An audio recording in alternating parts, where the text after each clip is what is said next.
think of a Renaissance nude, what comes to mind? Well, most of us don't think much about it. Some artworks are clothed, some are nude. That's about it. But for Jill Burke, professor of Renaissance visual and material cultures at the University of Edinburgh, the extent to which a society produces nude artworks is nothing less than a highly revealing indicator of its cultural values. A notion she carefully fleshed out in her book, The Italian Renaissance Nude, and the critically acclaimed exhibition in Los Angeles and London that followed it. And Jill's focus on the cultural aspects of the human body goes well beyond whether or not it's simply covered, with her most recent book, How to Be a Renaissance Woman, carefully examining how Renaissance cosmetics influence perceptions of feminine beauty, before moving, even more recently still, to investigate attitudes towards fatness in early modern Europe. Beauty may well be in the eye of the beholder, but that's all the more reason to look very carefully at the images that we're presented with.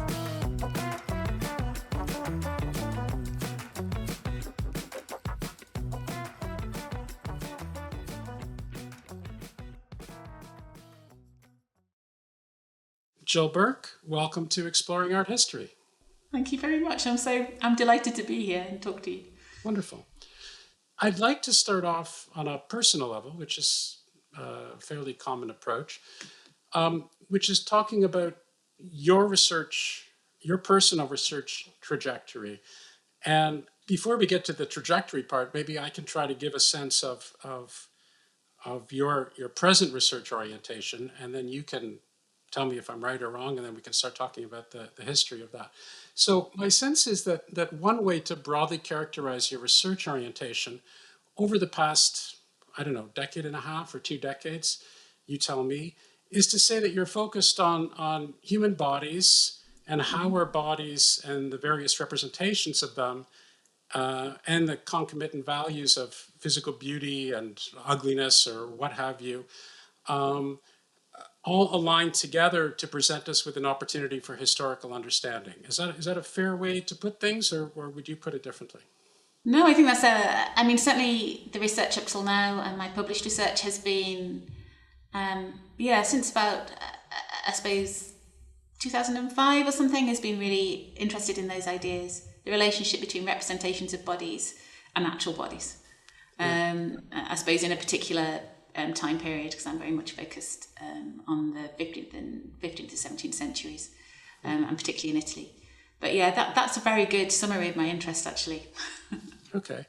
And it seemed like, at least from the very little that I could glean from the situation, you were proceeding on a fairly standard, as it were, Renaissance art historical perspective, looking at the role of patrons and the development of artwork and the socio-culture of the time and so forth and so on. And then, at least to read from the preface of your book on the Italian Renaissance nude, I was teaching this course on the Italian Renaissance nude. I realized there was a shocking dearth of at least textbook-like material for my undergraduates. So I thought, okay, let me try to tackle this and get into it myself. Was that 100% true? Okay, so it is true and it's not true. So it's a version of what happened. I think that you sometimes choose topics and then only after you've worked on them for a few years, do you realize the full reasons behind choosing them. Right. So I think with my first, my early research on patronage was really to do, on the surface, it looks like it's not to do with the research on the body and the nude, but actually it was to do with the way that looking at objects shapes people's perceptions. So I was very influenced by the work of Pierre Bourdieu, Distinction, which is a book, the subtitle is A Social Critique of the Judgment of Taste. And it's about how taste is formed because of the way that people understand themselves socially. So why do, more working class people like football and why do maybe some classes of people have certain haircuts, others choose others, that people have aesthetic judgment for often unknown reasons unknown even to themselves, but it's also to do with how they feel their choices are limited because of the role in society, and that really affected my first book. So it was a kind of critique of this idea of seeing patronage as a recipe, that artworks are this kind of easy collusion between artist and patron, but seeing them as a result of unconscious choices.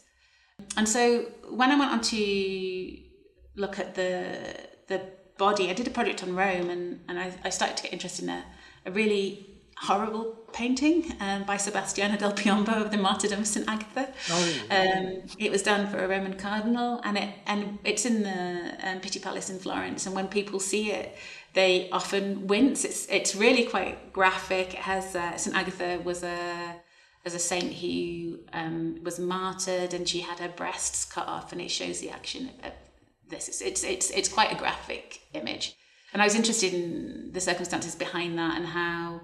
And it's patronage originally, because it was commissioned by a cardinal, and I thought that's a strange thing for a cardinal to have in his house.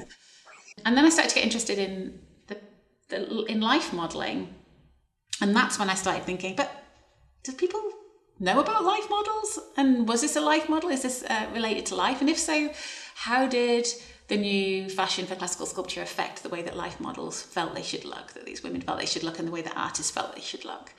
And this started me going down a rabbit hole. And I was also teaching a course called The Renaissance Body. My research has always been really bound up in my teaching. I find students just so great as a sounding board and as an inspiration for research. And I did think, what can I set them? There's, Kenneth Clark. I can't set them Kenneth Clark on the nude without anything later, So there were some great works about 19th and 20th century art, This is quite a long time ago. There's more on the nude now, of course, but by people like Linda Need. But there was much, much less on 15th and 16th century art. And of course, this is what the great era when the nude was reinvented after classical times, and it became such an important part of artistic practice. So I thought, I know, I'll just write a book. And the famous last words. Yeah. 10 years later, a book finally is published. But that is why. So it was to do with teaching, but it's also to do with that, that spark of curiosity you get when you feel, I've got this question and no one's answered it, and how haven't they answered it? Right. So that was why. And were you were trying it out presumably over this 10-year period of time on your students in different ways and getting reaction and building that response in, and presumably that shaped your thinking as well. Your thinking, I'm guessing, evolved considerably over that period of time. Absolutely. And, one of the advantages of teaching a course over a long period of time is that the course evolves, obviously, as you read more and more, but you also read the same things repeatedly, and you get a different series of students responding in different ways to the same things. And they ask you such difficult questions sometimes. Yeah. Sometimes, these most simple questions. I'm trying to think of an example. Even just a question. So how did artists get life models in the 16th century? Was Michelangelo working with female models? Yeah. Was he? So yes is the answer.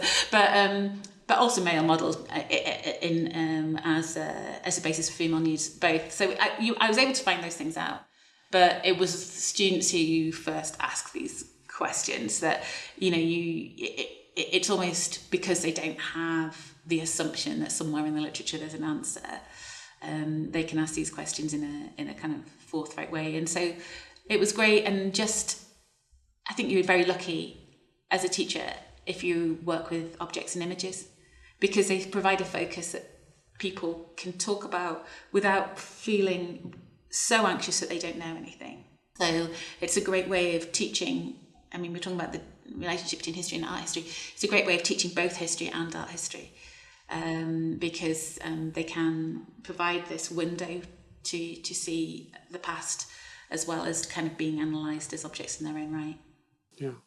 So as I told you, I think I'd like to go to dive into the Italian Renaissance nude, or at least parts of it, a little bit, and then move towards how to be a Renaissance woman at the end.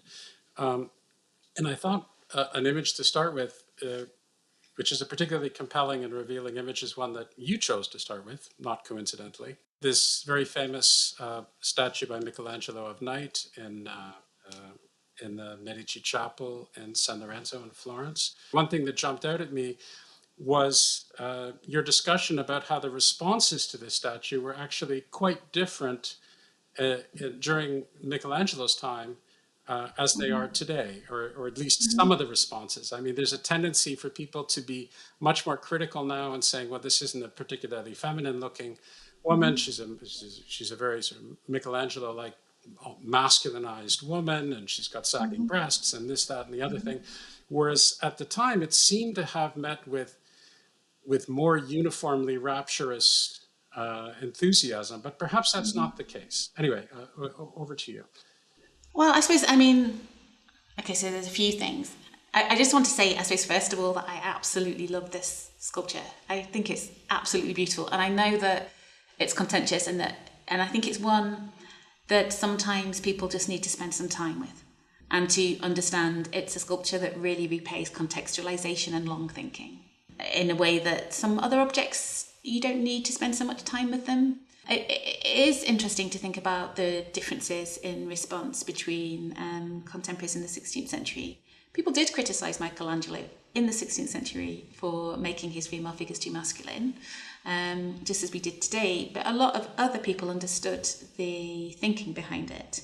So there is an aesthetic of androgyny that Michelangelo pioneered that was really common in philosophy and the arts in the 16th century. So these androgynous figures, and Leonardo does androgynous men, Michelangelo is kind of famous for these androgynous women, and it's not to do with him not being able to paint women in a more feminine way. It's an aesthetic choice.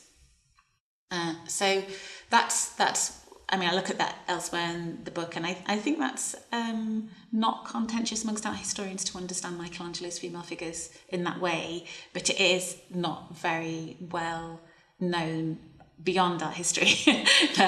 Because often, in classes, when you teach Michelangelo, people, if they feel emboldened to say so, will say, oh, well, he just paints men with breasts. They just look like men with breasts. And this is something that I got all the time when I was teaching this material.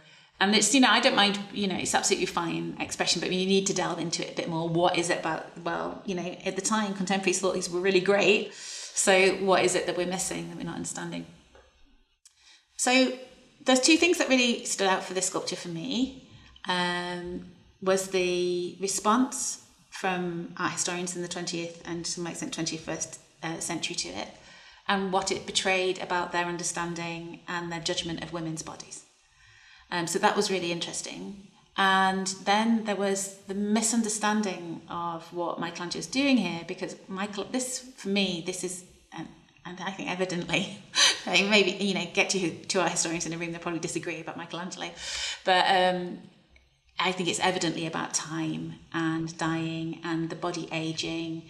And for me, it's kind of really, really a poetic elegy about that. Her furrowed stomach isn't a washboard stomach. It's not a stomach of muscles. It's a stomach that's had repeated pregnancies. It's not furrowed in the way that you can see on her counterpart, on her male counterpart, or even on Dawn, who's at the other side of the chapel. It's completely different. For me, it's a stomach that's expanded and then contracted again. And her breasts, one breast, and this isn't my work, this is a work of a colleague, Jonathan Nelson, who worked on this with an oncologist. Her breast does look like it has breast cancer. There is many descriptions of breast cancer, really from classical times. This was recognised from classical times. And although advanced breast cancer is unfamiliar in our culture, thankfully, that site of that, because we'd normally recognise that and do something about it, it was something that women did have to deal with, of course. Often in the 16th century, it was still quite a common disease that would eventually kill people. And so if you see this sculpture as a meditation on the relationship between the kind of classicizing beauty and the inevitability of death, it becomes a much more nuanced and important work. And it's on a tomb, so it's not it's not an extreme. No, exactly. I mean, it's exactly what you would imagine a tomb monument to actually be depicting. Of course, yeah. And unfortunately, a lot of the historical reaction has been really awful, particularly about about older women's bodies. You know, it's been, oh, this is so ugly, and all the energy has been sucked out of her. And I'm trying to think of, I mean, I can't think of any offhand, I can't quote any offhand, but I was really it's quite interesting when you look at descriptions, and this is why I started my book with it, when you look at descriptions of bodies in art history, how they betray assumptions about bodies now. So I've just written another article about fatness, and there's a 17th century painting in the Berlin Gemälde Gallery of a man identified as Alessandro Dal Boro, and he's a very fat man, and the descriptions of him are similarly awful. Just really like, oh, he's so obese, how could he possibly be a general, how could he possibly be successful? You know, these things have nothing to do with each other. He must be a figure of laughter that evokes laughter. No. And so it's why I start the book with it is that to say to people, listen, you have to be thoughtful about how we use description in art history and how we make assumptions about people or how our descriptions betray the assumptions we're making about people. That older women's bodies, that women who've had children, that women who no longer meet an ideal, that they're effectively ugly and worthless, when in fact this sculpture is very beautiful and telling and about time. One of the things which I found fascinating was this notion of how our depictions of the nude changed, and in particular you talk about how the figures of Adam and Eve after the fall used to be clothed right up until roughly the beginning of the 15th century or thereabouts. So you see these pictures on the left of Adam and Eve being clothed, and then on the right, starting with the famous picture of Masaccio on the Brancaccia Chapel, all of a sudden being unclothed, and there's another print of him being unclothed. So this was fascinating for me to recognize this transition, and I guess one question that I had when I read this was, okay, so this change happened. Presumably, it was a concatenation of factors, and one can never isolate exactly why this happened. But might it have been the case that it actually was generated primarily through the artists, or do you think the artists were reflecting a change that was already in the air through literature, or through other commentaries, or what have you? Oh, well, that is a really difficult question to answer. I should say I encourage you to speculate, by the way. I'm not. Yeah, sure. I mean, it's going to have to be. It's going to have to be some speculation. So it's interesting to see this shift, right? Because in the Bible, it clearly says that Adam and Eve realize that they're naked and God gives them clothes to wear. So the fall, once they're expelled from paradise, Adam and Eve should be wearing clothes. So what Masaccio is doing, for example, we'll talk about that image because that's one of the most famous ones, doesn't reflect what it says in the Bible. And he's not the first one to. So it's about numbers really. So there are other people who show Adam and Eve naked after the fall, before this point, but in the 15th century they become naked all the time. They're just naked right through their lives, and it becomes a kind of iconographic symbol of Adam and Eve. How do you tell it's Adam and Eve? Well, they're naked, even though it doesn't make sense at all related to the biblical account. And who kind of makes this shift? Artists are very interested in presenting in the nude, in classical art. Masaccio is very interested in classical art. He's working at a time in early 15th century Florence with a group of other artists and humanists. So, Alberti, Brunelleschi, Ghiberti, Donatello, all these guys are getting really interested and obsessed with what's going on in classical art and new types of representation. And so I'm sure that for Masaccio, the opportunity of presenting a figure in a classicizing nude way must have been an incentive to depict Adam and Eve like this. And particularly because Eve is so classicizing. This Venus pudica pose is really recognizable and would have been evidently completely recognizable for much of his more educated audience. And this is in the Brancacci Chapel, of course. It would have had a highly educated viewership as well as a less educated viewership. And so there is this sense that Adam and Eve, that this switch could have well been driven by artists, but it comes at the same time as people are thinking about the body differently. So there's this new humanist, this switch in the way that humanists are talking about nakedness and equating it and relating it to human potential as opposed to human sin. Right, and this spills over in lots and lots of different areas. Yeah. As you point out, I mean, it moves in so many areas. It almost seems completely incoherent. I mean, from the idea of the nude being associated with savagery and fighting, you have the nude being associated with impoverishment. You have the nude being associated with Christ and the flesh becoming divine and so forth. I mean, it almost seemed like a door was somehow unlocked at this point, and it just started going in so many different directions. Is that a fair way to put it, or is there a better way to look at the situation? Yeah, I mean, so nudity doesn't mean anything by itself. This is all part of the kind of the social meanings that we put upon it. So and it had fewer meanings, I suppose, before the 15th century. So it was more disassociated with sexual sin. And then there's this shift that you can trace through many, many different kinds of sources. It was associated with sexual sin and with poverty. But poverty could be a good thing. So we're talking about, say, the poverty of St. Francis.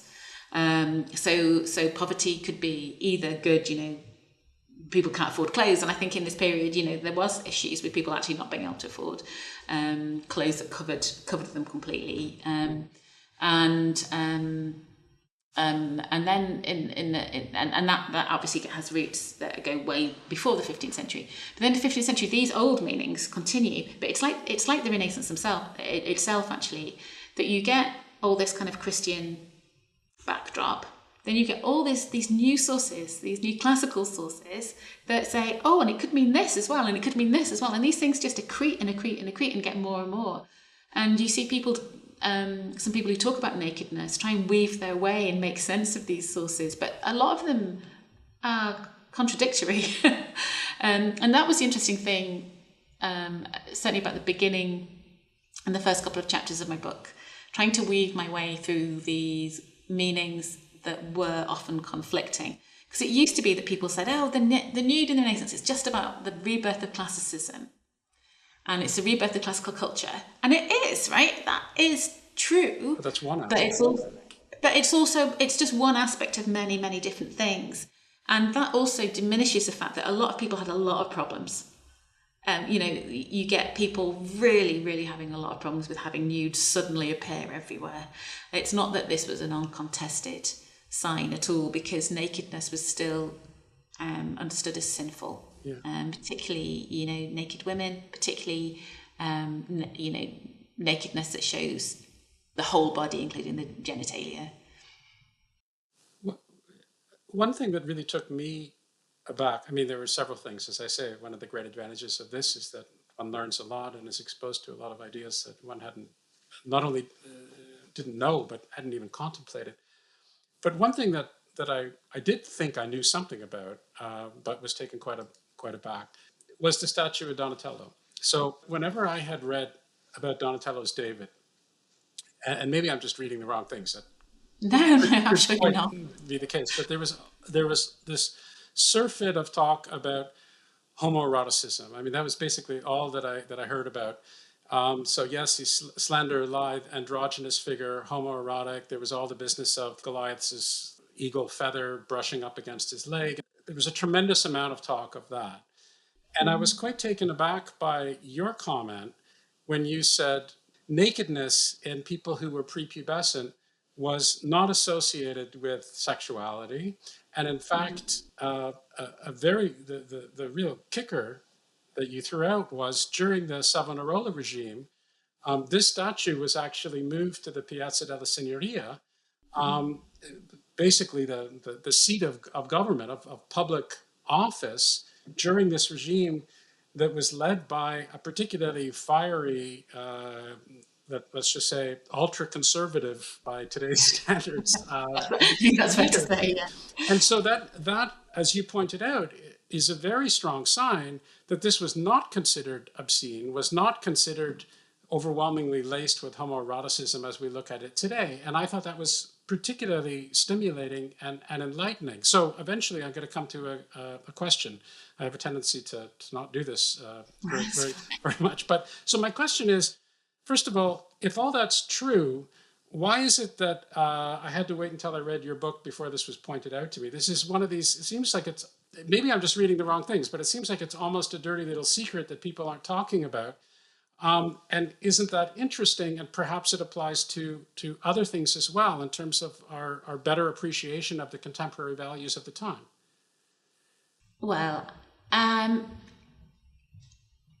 mean, I have had disagreements about this with very dear colleagues who I completely respect. And one of the great things about the visual arts is we can debate them and disagree about it. So I've had, dear colleagues who I respect and who we've disagreed, agreed to disagree. The fact that there is homoeroticism in the visual arts of the 15th and 16th century is, I think, indisputable. And, there's been amazing and pioneering work by people like James Saslow and Adrian Randolph wrote a great book about Donatello. And which really discusses the homoeroticism of this sculpture. So it's possible that you can see that. And, for us, for a modern eye, the way that the wing on Goliath's helmet goes up the inner thigh, it does seem really, really homoerotic. But I want you to think about it from a contemporary perspective, because there's very little. This is one of those sculptures. It's like some of those other really famous artworks of this period, like Botticelli's Primavera, where there's a huge amount of interpretation, but not actually very much evidence associated with it that you can see about contemporary responses. And I wanted to think about, what do we know about the David? So we know that he's young, and he's shown as a young boy. And we know that this was a statue that was praised by Savonarola and that regime. And adding that together, it does make us think, what does it mean? I mean, if it was homoerotic, that would be very disturbing for an audience. And it would be a kind of, although that there was a lot of sex between older, pubescent boys and men in this period, that's really well attested. This is a younger boy, and there was much more punishment of what we now call, sex with what we now understand as minors, and that was also not something that was acceptable in that time. So, and the fact that it was displayed suggests that people weren't thinking about it in those terms, I think. So I feel that the homoerotic arguments, although I wouldn't say, they're absolutely wrong, I wouldn't say that. I would say we need to think about this in a different way as well. It's not necessarily the case. And there is this real interesting childhood as well. And Donatello is well known for his images of delightful children. So I just. Okay, but I want to press you just a little bit. Okay. It's a difficult thing to press you because you're not representing this particular view. But and I don't want to be churning up the waters gratuitously. Oh, maybe I do. No, I don't mind. It's fine. I mean, it's. Here's my confusion. Okay, so I can see you can get into the history of Donatello and Donatello's history, and you can make comparisons with his other works, and you can look at the works of other people, and you can read commentaries from people who were involved in all sorts of homosexual activity, and Florence was well known for that particular pastime. And so there's all of that, and I'm certainly not the person who's going to dispute that, and I'm not sure it's even reasonably disputable. So I don't even want to go there.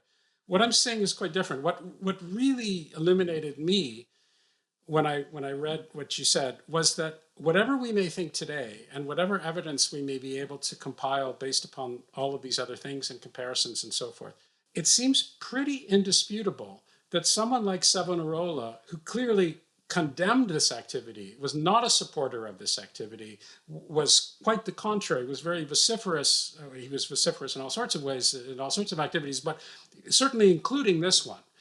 That were it the case that this was regarded by contemporaries at the time as a homoerotic statue, he certainly would never have agreed, condoned to put this statue in such a prominent place in a government with which he was so closely associated.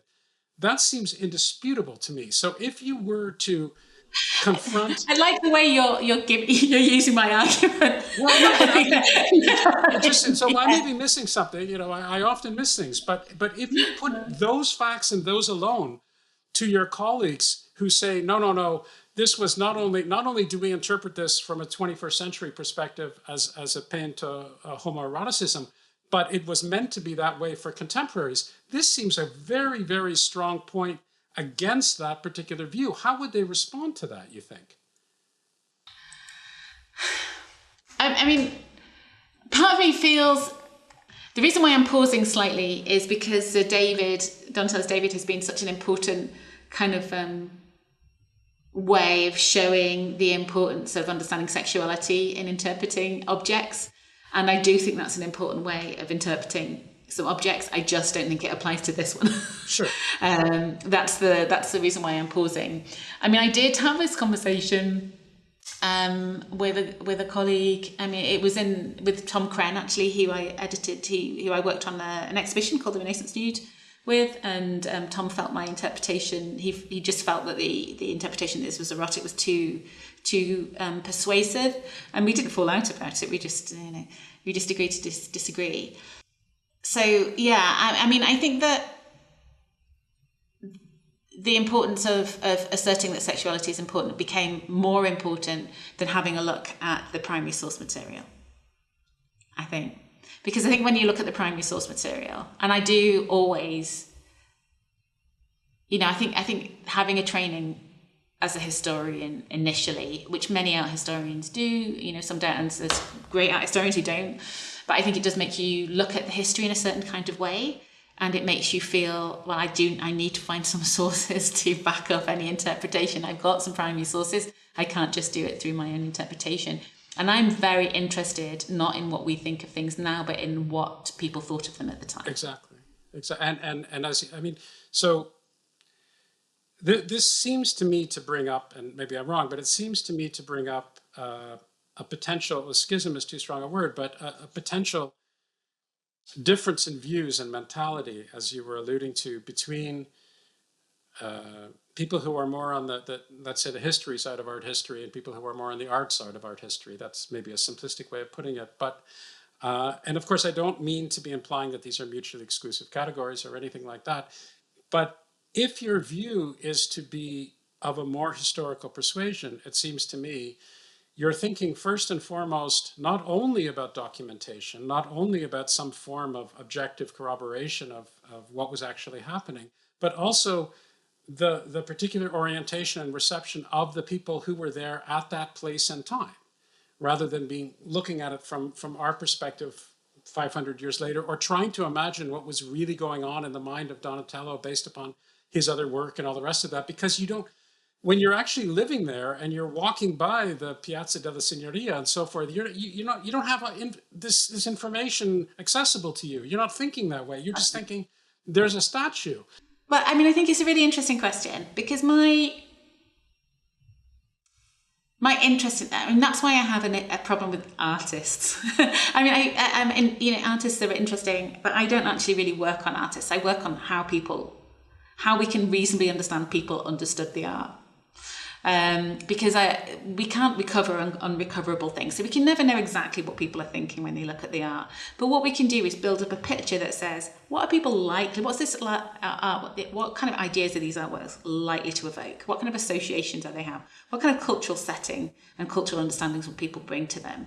So I think that's more, for me, that's more interesting than saying, what is Donatello thinking when he's making this object? But that's because of the way I work, because I use art as a means of understanding history and as a kind of a toing and froing between objects and their context. I use the art to illuminate the context as well as the context to illuminate the art. And some art historians are just much more interested in art for its own sake. And so that's maybe one of the key differences. But yeah, so when students describe art objects or say what the art objects means, I always say, so who's looking? Yeah. You know, so many interpretations launch into this means that, that means that. You know, I don't know, you know, oh, a dog means fidelity. Well, does it? When did it mean fidelity? How do we know?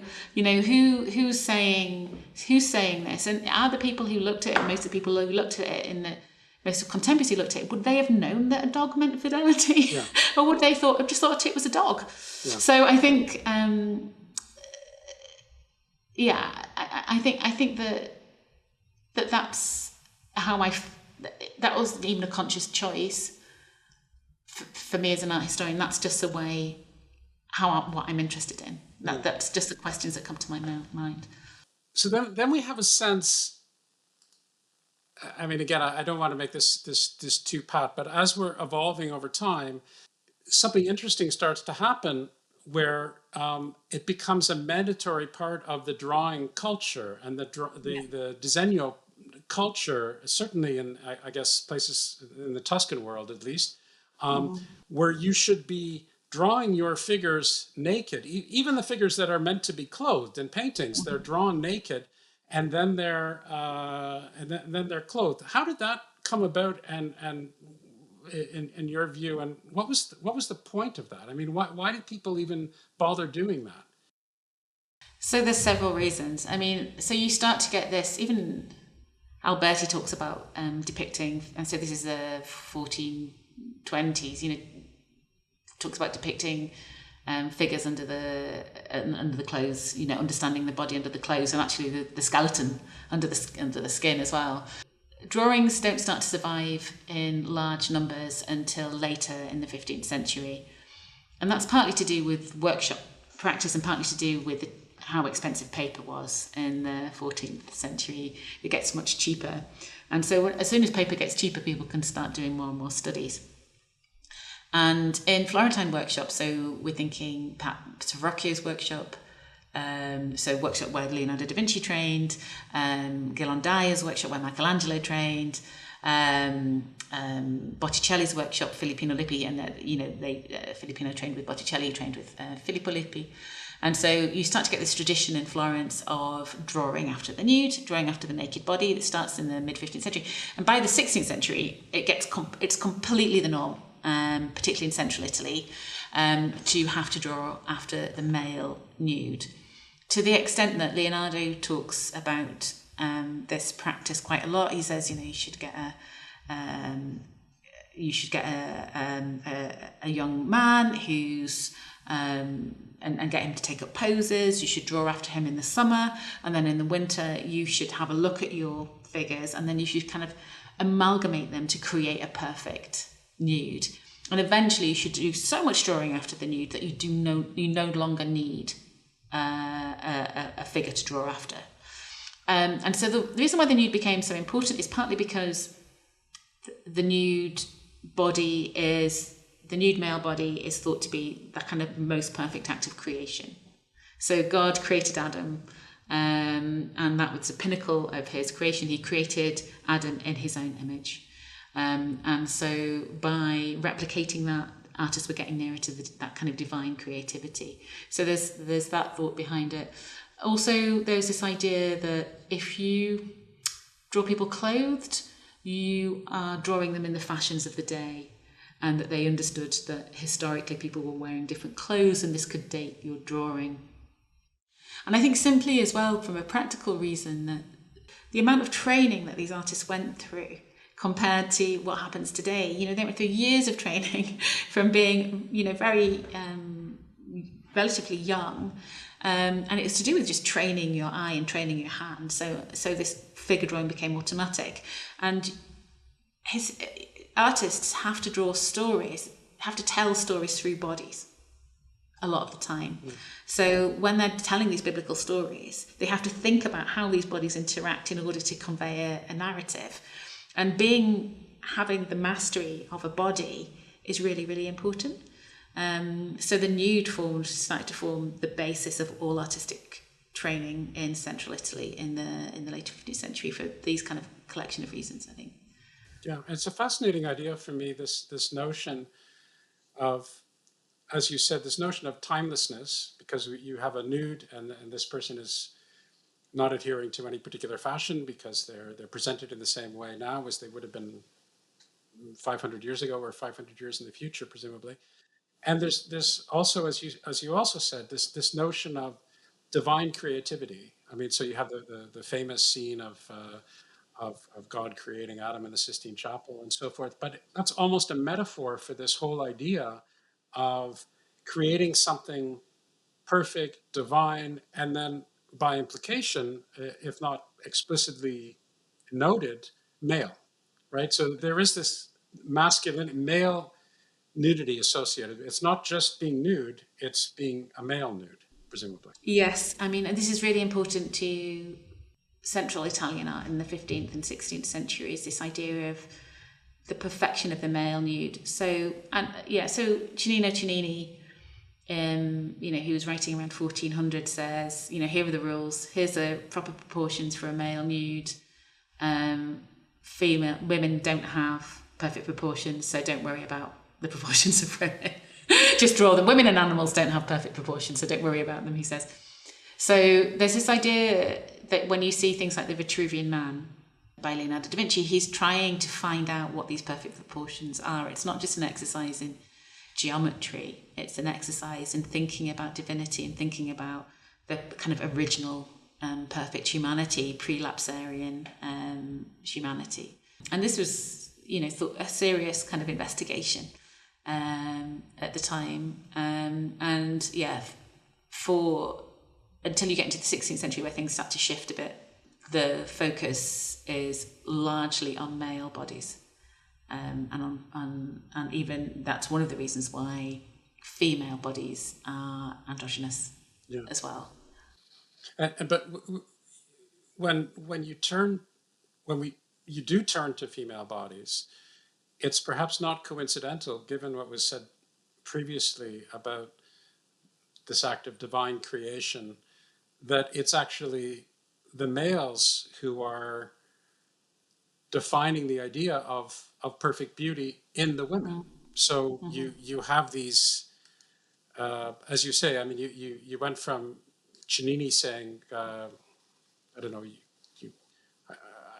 they're unworthy of study, or I can't remember the exact words, to the female form also being regarded as ideal or perfect or a sense of perfect beauty, but those notions themselves were actually created by men. Yeah.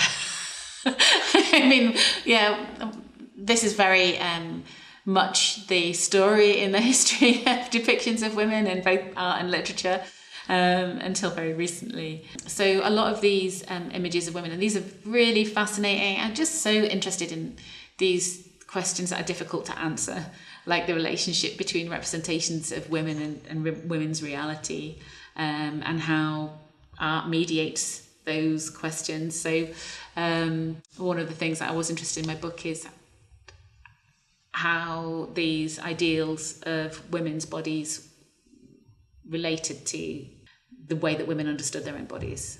These representations, which are often, again, like with the images of men, very closely related to classical sculpture. Yeah. So you see on the slide the image by Sebastiano del Piombo, which was for the St. Agatha painting that I talked about earlier. This is a drawing. You'll see the model has her arms behind some kind of screen with a cloth on. And so even the truncation of her arms is like a broken classical sculpture. And you can see, this focus on the torso, the way the torso is bent is reminiscent of a broken Venus pudica. It's just so interesting to me, that kind of oscillation between the imaginary and the real, and how real bodies were made to look imaginary. So that you get female nudes, Botticelli's and Birth of Venus is on here. You get female nudes from the 1480s. Botticelli's workshop is particularly associated with the revival of the female nude in Florence in the later 15th century. And you get other nudes like this. These are all kind of Central Italian images. And then you get to, suddenly in the in the early years of the 16th century in Venice and in Rome, you get this explosion of female nudes, and suddenly female nudes are just everywhere. And it really is quite sudden. You know, they're in the margins of books, they're on the facades of churches. They're just like this, become this like decoration that you barely even see them anymore. Here we go to more Northern European images. Of course, Giorgione's Sleeping Venus and Titian's Venus of Urbino, both very famous images. And both, I mean, it's really difficult to unsee these. People assume, it was interesting when we did the Renaissance nude exhibition, people were assuming that it was going to be full of female nudes because they thought that that's what the Renaissance nude was. Right. But actually, if you know about the period, it's full of male nudes and then it's full of female nudes. You know, you have both. And people accused us of imposing a quota and things like that, and making, yes. Just no, we're just like representing what is actually there. It was really interesting. This assumption that actually what was, as far as I can see, it was about 50-50, because that was reflected the kind of the art that we were interested in showing, but they thought that we were artificially upping the number of male nudes, but that's not the case.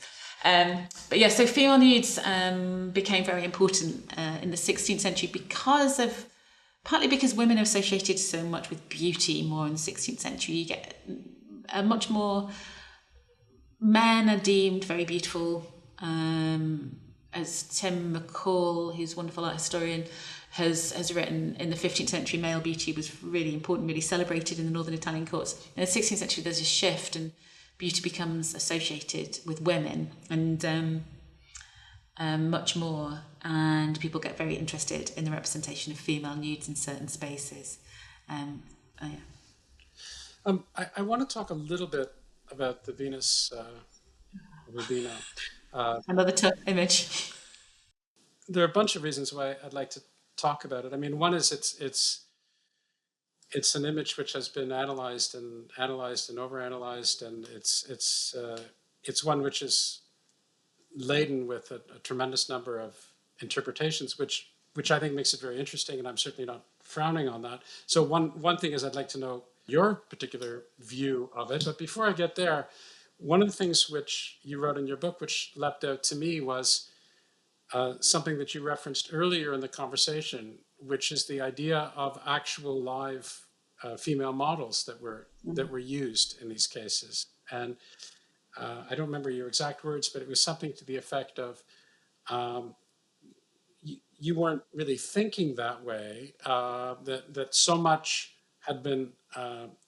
attention had been directed to interpretation with respect to this particular painting. And yet at the same time, there was an actual woman who was posing, and this, the juxtaposition of the two made you think what was actually happening in the minds of the people who were there, the disconnect between our scholarly interpretation and what was actually, as it were, happening on the ground. And as I read this, I wondered if this might have something to do with both a subtle change in your research orientation and also your desire to be trying to maybe get out of a lot of scholarly analysis and addressing general people, that is the broader public, maybe a little bit more directly. Is that completely off base, or is there a thread there? Yeah, I mean, I think there's a thread here. This gave me nightmares, this painting. I mean, it's a very wonderful painting. This is not the painting's fault. I'd spent a long time looking at it and a long time thinking about it and a long time reading about it. And one of the challenges of Renaissance art, and I'm sure anyone who's looked at Renaissance art and tried to study it will know this, is the amount of interpretation as opposed to the amount of information. So again, there is some information about it, and often you get art historians responding quite rightly to other people's interpretations without going back and saying, so what are the primary sources? What's likely that we can know about this? And this image, in terms of if this is a real sitter, if there is, if it can be associated with real women, really divides opinion. There's some people who, like me, think there's enough evidence to associate this with a real woman. An idealized image of a real woman, but nevertheless someone who would be real. There is evidence that people had their mistresses and other famous people like famous courtesans depicted nude, and so it might be that this is associated with a real courtesan of the time. So I think there's enough evidence to say that, but I also openly acknowledge that there's not a lot of evidence, so it's really hard to say. I find some of it, in terms of more public ideas, I was always interested in thinking, so we don't know that, what can we know? And this has always been my approach. It was my approach really from my PhD, when I started looking for questions, and I thought, this is like looking for a needle in the haystack, and I thought, well, maybe we could look at the haystack and think about the haystack and what that tells us, as opposed to trying to find a needle that's going to be illusory. And so what I was finding was a lot of, something that I talked about just before, about this kind of slippage between real women's bodies and painted ideal bodies. And the idea that people were putting images of courtesans' heads, which certainly was discussed in relationship to another one of Titian's paintings, Adamai, that these real courtesans' heads were being put on these naked bodies was suddenly like, that's very interesting. How are people understanding women and real women's bodies in relationship to this? And that actually, so this chapter, which was awful to write, and and I would still be rewriting it if it wasn't for deadlines. That chapter directly led to this whole new avenue of investigation about the modification of real bodies, and in a way the treating of real bodies like an artwork, and what we could find out and know about that. So I'd like to move a little bit to, again, following your personal career trajectory, or at least what I envision to be your personal career trajectory, towards the notion of cosmetics and women in cosmetics. And you talk about how cosmetics is this double-edged sword to some extent, in the sense that it's a means by which women can move towards this ideal of beauty and embellish themselves in the way that not only they envision the men think, but how they might also think. And at the same time, the use of cosmetics has also been viewed by some, or was viewed by some at the time, as a distortion of values, as an artificial means to presume to possess beauty, but really is a transgression of nature, this sort of thing. And to me, this seems like a direct segue towards your next project on how to be a Renaissance woman, and the idea of studying cosmetics and so forth, and leading to this notion of this investigation that you did of Renaissance goo and so forth. But maybe it wasn't quite that straightforward. Maybe it was much more complicated than that. So how did that unfold for you? I'm very interested in what images do to the people who look at them. This is a major theme in my work throughout. And one of the central questions of the book on the Italian Renaissance nude was, what did people think when all these nude figures suddenly, relatively suddenly start appearing all over the place in public space? And I do talk about that in the first chapter. But then this is as I again talk about in the first chapter, this is a period where women's bodies particularly are very taboo. It's very taboo to see women naked. Even in intimate relationships like marriage, at least the official church line was that a husband shouldn't see a wife naked. So into that mix, you suddenly get this revival of the classical female nude. That's really interesting, because it possibly means that people are seeing more painted female naked bodies than they are real female naked bodies. Almost certainly, right? And so what are people's expectations? And what are women's expectations of what naked bodies look like? And how does it kind of feed into a sense of perhaps my body does not meet an ideal? And so that was the questions I started out with. And they were really very much derived from the visual record. So from these nudes that start and become and proliferate in Venice, particularly in the early 16th century, people like Giovanni Bellini, Titian, particularly Giorgione, because these paintings weren't just paintings. I mean, there were a lot of paintings that were in these rooms of sociability amongst the elite, but some of these paintings were on the facades of buildings. So there's a massive Giorgione nude, now lost. It was on the facade of the Fondaco dei Tedeschi in Venice, which is a central, right in the middle of Venice, right looking over the Grand Canal. There's this massive naked woman. You know, what are people thinking about this? So that was my question. And I really didn't think that I'd be able to answer that question easily because I didn't think there'd be any source material.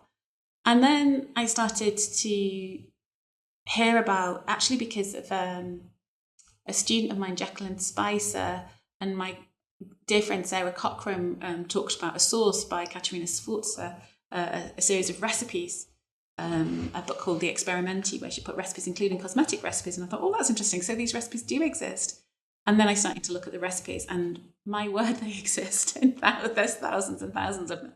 But at the time I started looking, there hadn't been very much work on these cosmetic recipes at all, particularly in an Italian context. Colleagues who work on England had looked at them, but not so much in Italy.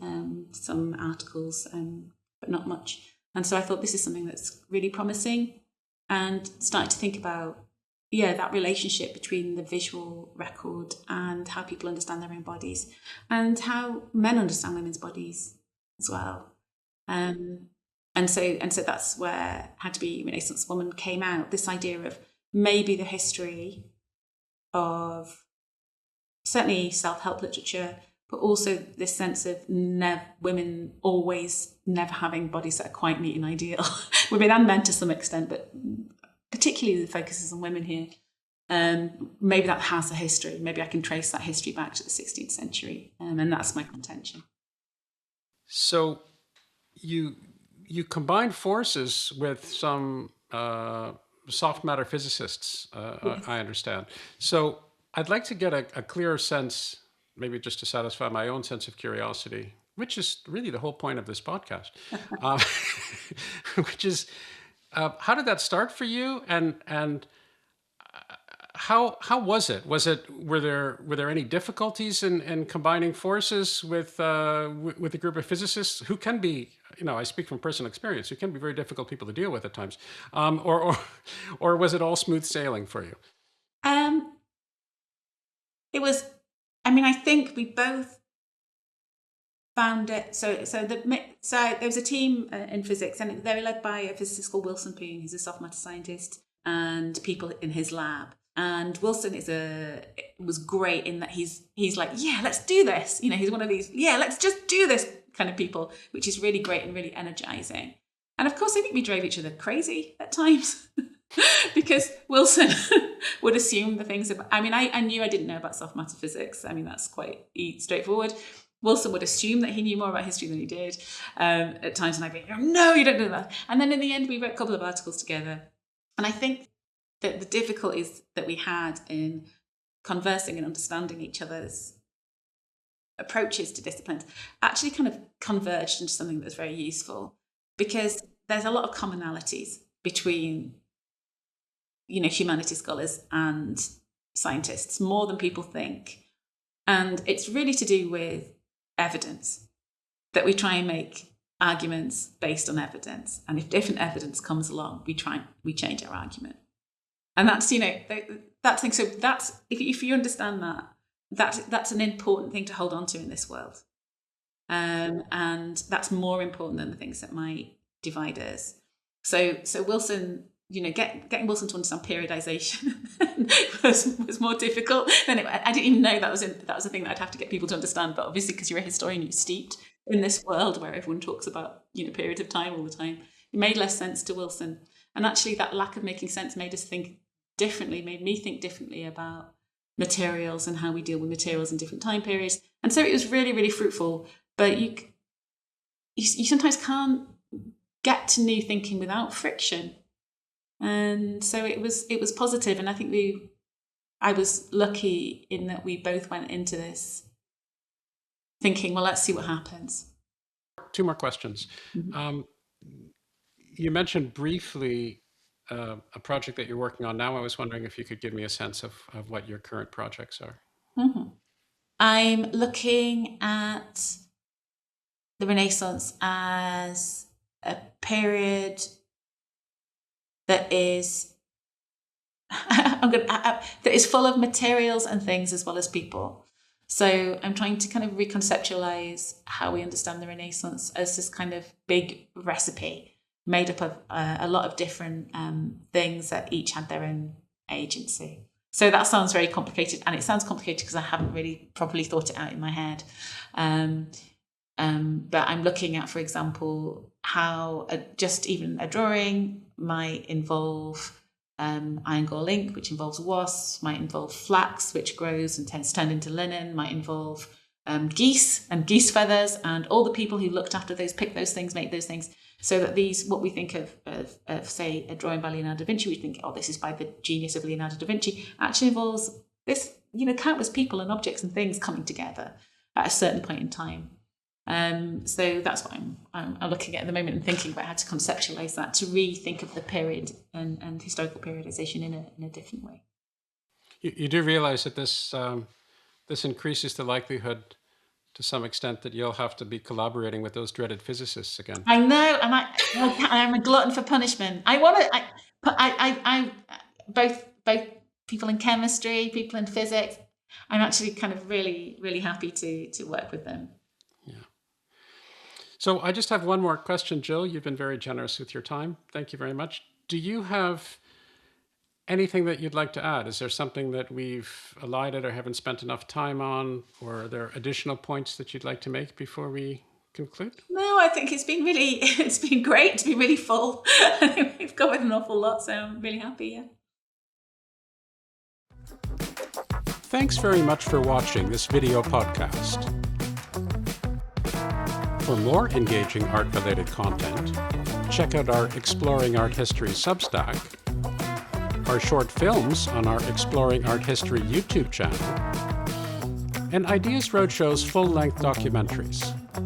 Visit our website, ideasroadshow.com, for more details.